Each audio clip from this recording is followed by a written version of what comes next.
Hi, folks. 2 days ago, won't be 2 days for you, but on April 29th, I bumped into Matthew Bornstein on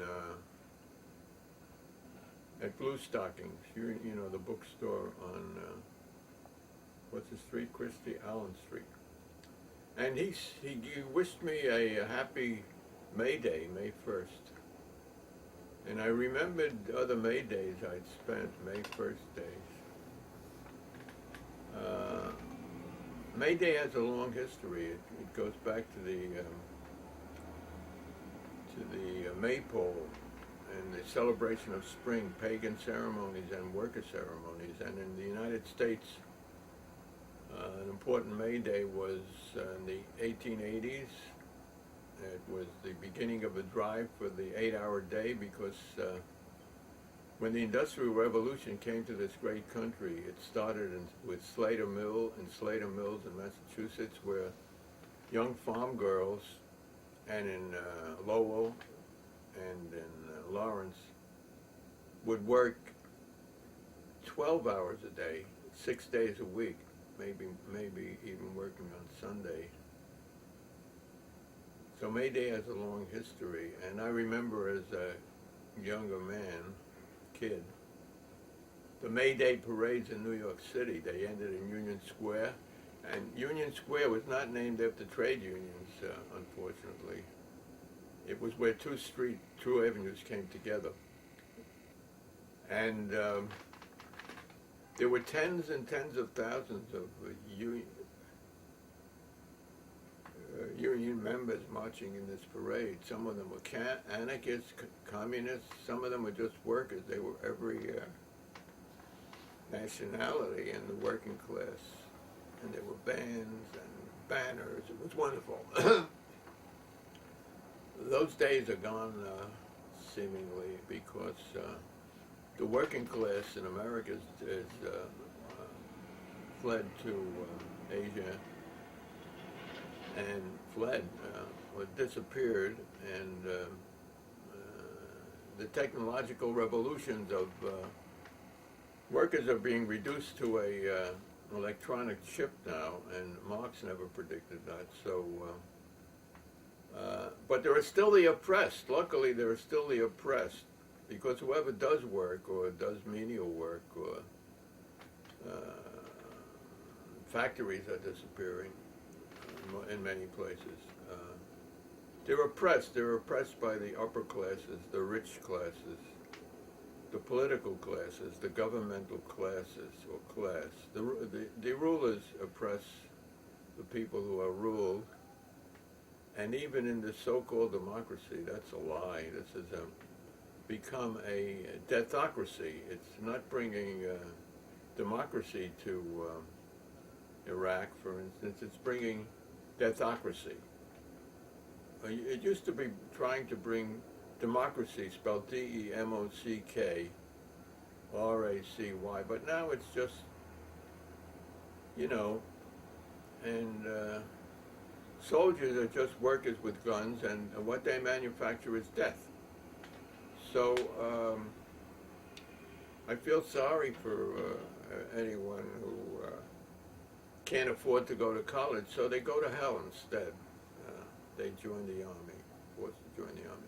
And there's no draft, God forbid, because if there was a draft, there is a middle class in America, sort of, still being destroyed slowly. But if there was a draft, the war would end much sooner.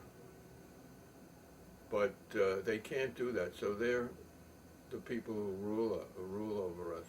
So they're in a deep quandary. They don't know what to do. So they're saying, let's just kill for another few months, and then maybe we can retreat honorably. I remember now the Vietnam War, and it came out later that McNamara had told Johnson, and they knew years before the war ended that they couldn't possibly win there. I don't know what they were going to try to win anyway.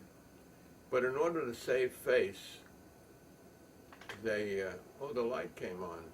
Well, that's in honor of this statement. In order to save face, was it to save their ass? No. the people in the poor grunts, the soldiers in Vietnam, had to lose their ass. So tens of thousands, well, maybe 20,000 died after when they realized, Americans, Vietnamese, who's counting? 2 million Vietnamese, I think, died in that war. So they had to keep the war going to save their face. Go figure. So to get back to today's program, I became a radical when I was 13. I'm a depression child, and you had to be, and I went to a kind of elite high school that had a young, what do they call themselves? National Student Union? No, I forget the name, but it was a commie front, and I joined it, and I became radicalized when I was 13. So this is a song that sort of recovers or tries to recover what it was to be a radical, and in this desperate in the desperate 20th century. And I first heard the tune for this. It's the Moscow Nights. I first heard the tune to this from Lee Crabtree, piano player and great musician in the Fugs, while we were doing a cross-country tour where the Volkswagen broke down every 200 miles. And we were in, he tuned it on the radio, car radio, and we got Moscow Nights. This was in California. We were headed for the summer of love. We got there. We got love, too, in California. And we found love and made love. Ooh. And he was playing it, and suddenly the car stopped. And there had been reported of a blackout in the East, one of the first great blackouts. And I thought, uh-oh.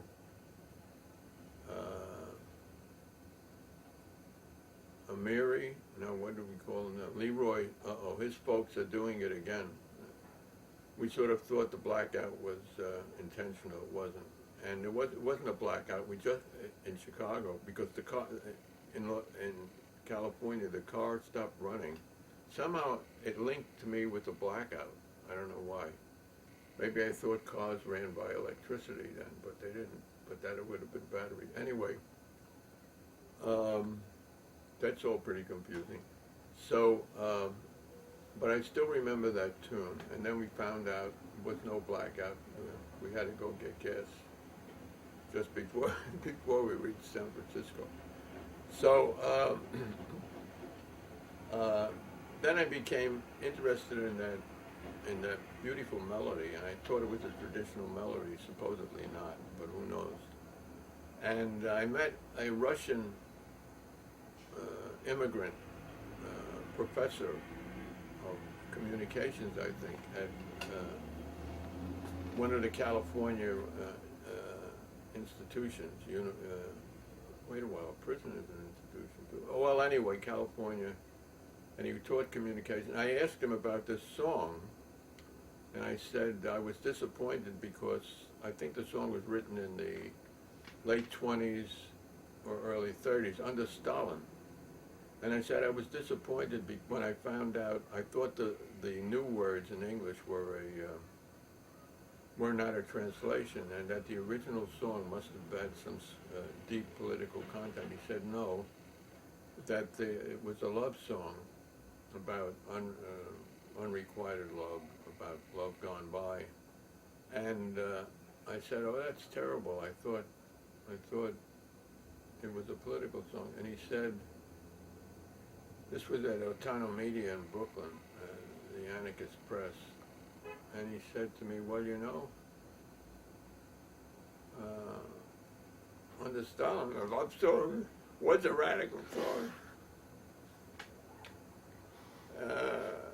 In other words, people's private life was just as important or more important than what the current dictator or the current or what the what is he called? The preceder? No, the decider decides, you know. So your personal life is just or more important than your so-called political life. American political life is a farce, but that's for another program. So I wrote this song, and I'm going to sing it now. Can you focus in on the words so people can also see it? Oh, the focus in on the illustration. It's a marvelous illustration. It says the 1st of May, 1920, long live the festival of workers of all countries. You see, communism and the absence of capitalism is supposed to eliminate competition between countries, nation states, and so that the workers of all countries don't kill each other. And the reason they wear uniforms, by the way, is that you should know who to shoot, who to kill, because otherwise you might think the person you saw shouldn't be killed. You know, you got to know who to kill. And with that, the light goes out, just like the light goes out when someone gets killed. I'm rambling on now, but I'm reminded of the wonderful, I have to tell this story too, Good Soldier Schweik. It was made into a movie. It was a series of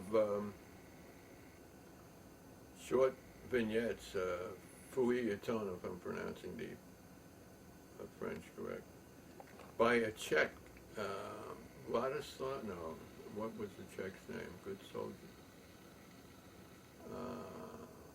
I forget his name now. It'll come back to me. And he was drafted into the Austro-Hungarian Empire and Army in World War I, and they fought in Eastern Europe, in Poland and Galicia mostly. And he wrote. He had many wonderful adventures, but the best one.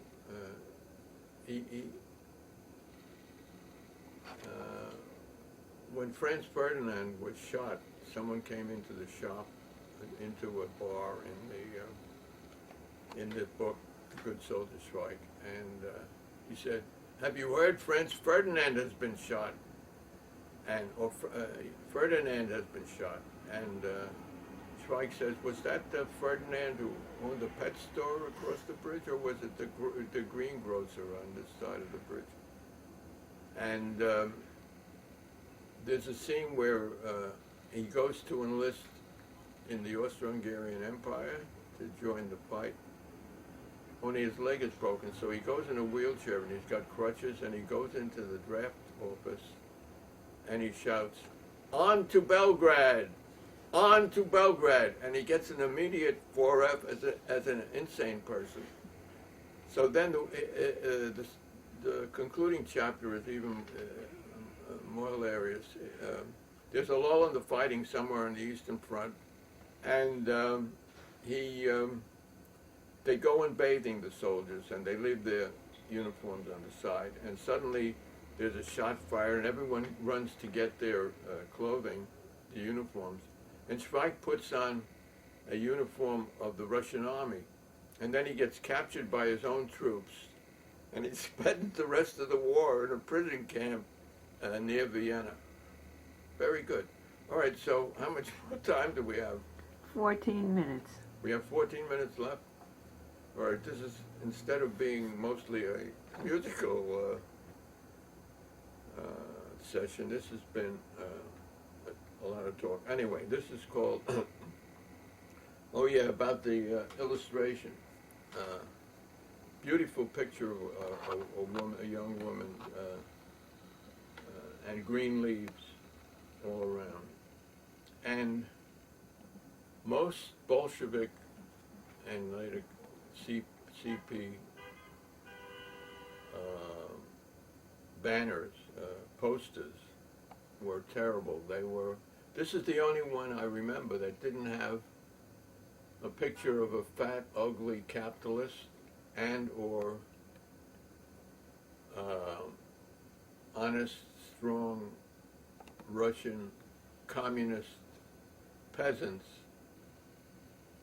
or workers with guns on their shoulders, rifles on their shoulders. So I'm a pacifist, so that didn't exactly make me feel good.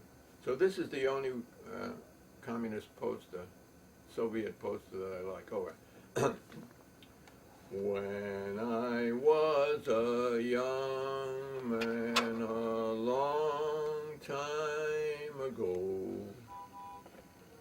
through blue Moscow nights deep in snow, we would talk and scheme, and then we'd walk and dream our utopian heart so all ago. Youthful dreams turn nightmare, but yet, all our love of freedom's beauty we will ne'er forget. Under stars of evil and dreadful hate, our wondrous children still now defy their fate. Through the years of hope and fears we have all seen many comrades disappear, how sad we have been. Different czars shall come, but different czars will go, and darling, I still love you so. When I was a young man a long time ago, through blue Moscow nights in deep snow, we would talk and scheme, and then we'd walk and dream our utopian hearts. So long.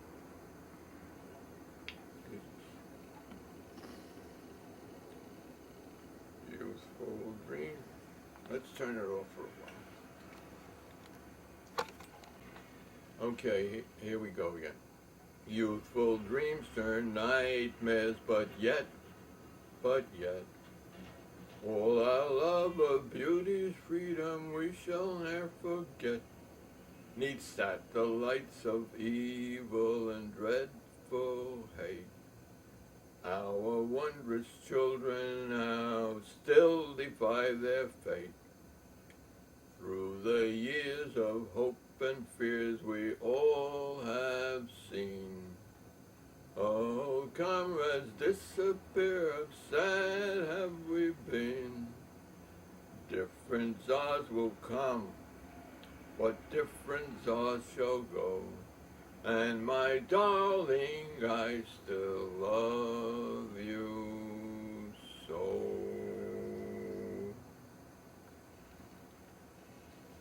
Okay, that was the job. And now back to the real world. The world, oh, let's see here, there's another song for all you guys and gals.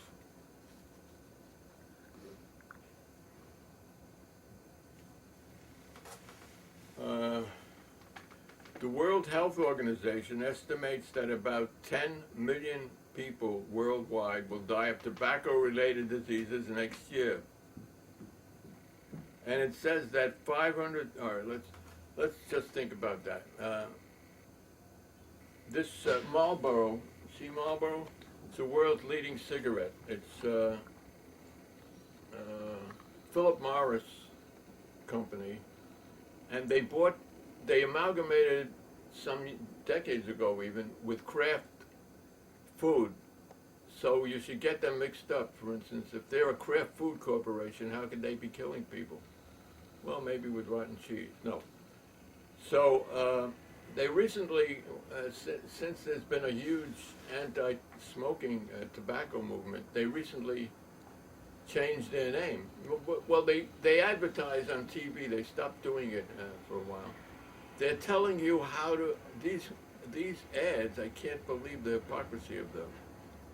They're telling you how to stop your children from smoking, from beginning smoking. Because, you know, their customers die every day. In America, one out of four deaths are tobacco related every year. You don't know that. They don't tell you that. 2 million deaths, 400,000, over 400,000 tobacco-related diseases. Can you beat it? Can you beat that? Lung cancer, emphysema, heart failure, all kinds of cancers and other organs of the body. They keep discovering it. I remember now George Gershwin, you used to see him with a cigar, and a friend of mine also. They died of brain cancer. Brain cancer my ass, so to speak. The lung cancer went to their brain and then they died. That's what happened to another friend of mine. He couldn't talk at the end, you know. Should his death be called brain cancer or lung cancer? Or how about tobacco cancer? Some states now have make it compulsory to put down tobacco as the cause of death. So, and then some of you may remember having seen a few years ago at least half a dozen heads of tobacco companies before a congressional committee. And they were each asked, do you believe that tobacco causes lung cancer? They all denied it. They didn't know. They said they didn't really know, except that through the decades in the lawsuits filed by the survivors of people killed by tobacco, in a few instances, each company gets proven. It gets proven that it gets proved that they did know. So they lied to Congress. I guess I don't believe in prisons, but that's a punishable effect, a punishable crime. No one should go to prison. It doesn't do any good.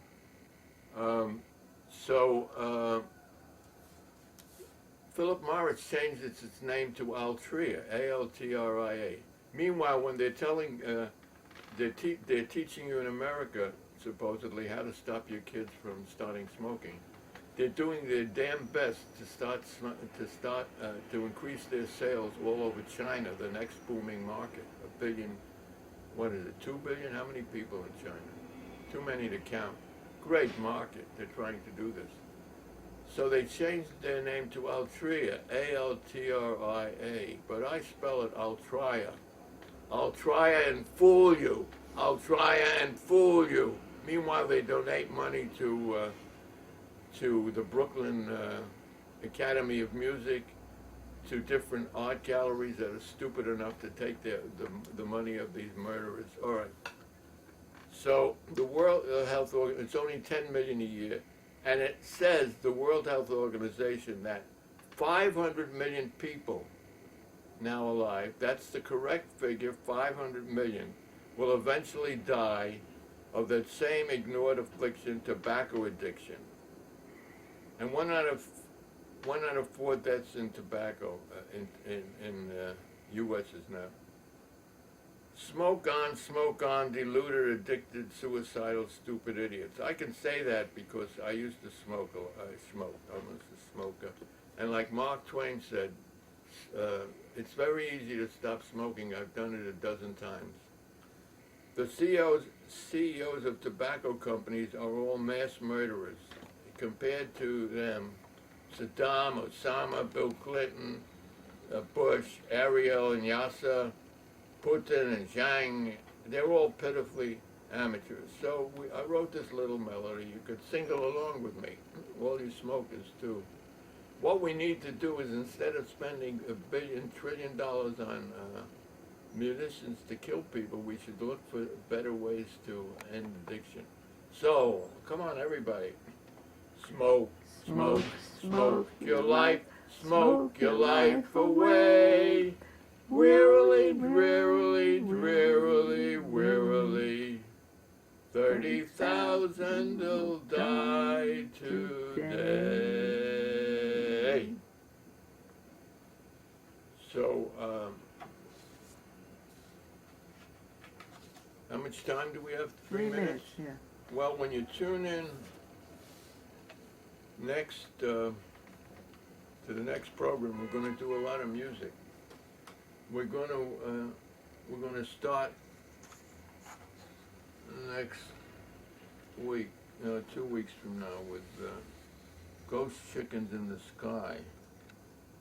Maybe I'll do you remember that great song, Ghost Riders in the Sky, which was to the melody of Johnny Comes Marching. It was written in 1949. So this is a vegetarian song, and I'll do the first verse. A chicken farmer went out one dark and dreary day. He rested by the coop as he went along his way, when all at once a rotten egg hit him in the eye. It was the sight he dreaded, ghost chickens in the sky. Quack, quack, quack, quack! Quack, quack, quack, quack! Ghost chickens in the sky. The rest of the song will be discontinued next week. This is a Girl Scout song, and nobody knows who wrote this, but it's a very good, it's as good as the song, no, the cartoon, which says the cockroaches, and they have motels for humans. They're suggesting that there be motels for humans where, no, that isn't nice, actually, where humans walk in but don't walk out. So, we'll see you all, or you'll hear us all. We got a bunch of songs and all these wonderful stories that go with them. And you know, you can write songs too. Just use any old melody and make up your own words. It's a lot of fun. So you be a ghost writer. Be a ghost writer in your bedroom. No, in your living room. And then you can go on YouTube too. Okay then. Do we have any more time? Should we say We're goodbye? just about there. Say goodbye, a couple more Goodbye. seconds. I hear you and see you around.